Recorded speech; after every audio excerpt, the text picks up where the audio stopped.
شلونكم حبايبي؟ اليوم نبدأ الطبخة مالتنا تبس الباذنجان ونصلي على محمد وآل محمد.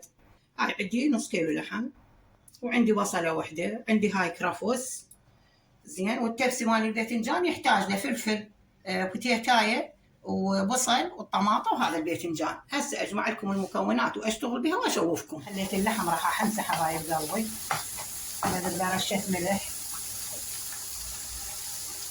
رشة الملح انتو اختيار، اذا تخلون خلوا. وهاي البهارات مال الكبون، وهذا فلفل اسود. انا ما اخلي زيت لانه هو اللحم كلش دهين وما استخدم زيت هوايه. هسه هاي حبايب قلبي راح اضيف البصل، هاي راح اضيف الكرفس،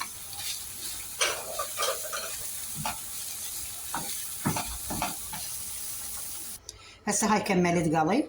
هسه راح نجمع نسوي الكوبه مالت الجريش. هاي عندي كوبين جريش وكوب برغل، اذني على مود يتعادلن وتصير هشه ما تصير قويه.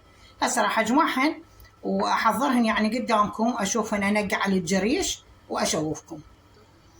هاي فلفل اسود شويه قطعه، وهاي رشه ملح. راح نبدا نلوخ.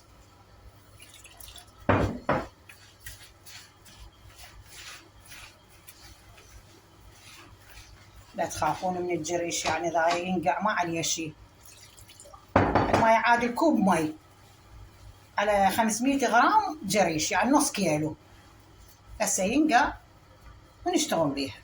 هسه هاي العجينه مالتنا الجريش نقع شلون صارت عجينه حلوه وسلسه.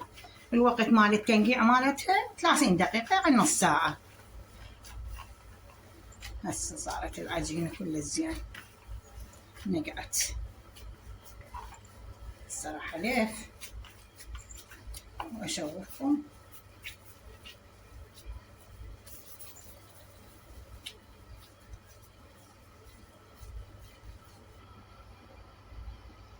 هسه قدامكم.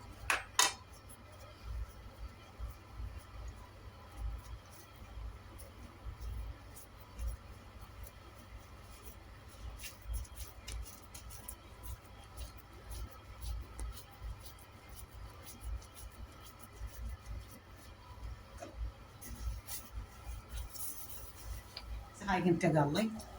انتبهوا بنات، هاي انا من دا اقليها يعني بدون سلق، لانه من راح انزلها بالتبسي مال الباذنجان.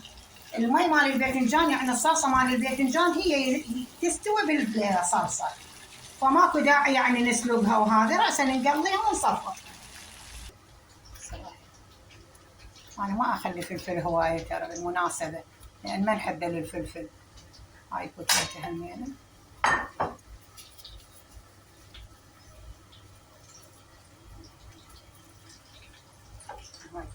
هاي النتيجة النهائية مال الكوبا شلون طلعت. هسه نصفق الكوبا.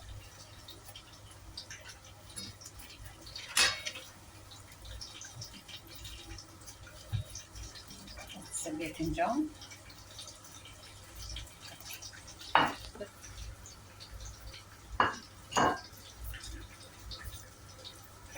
هذا ثوم يعطي نكهة، وهذا شوية معدن وسهن، وهاي الصلصة.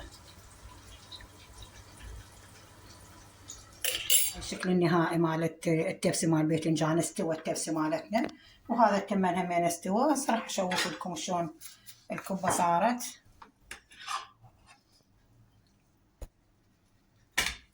شوفوا شلون الشكل النهائي مالتها. جربوها كلش طيبة، تبسي كلش طيب.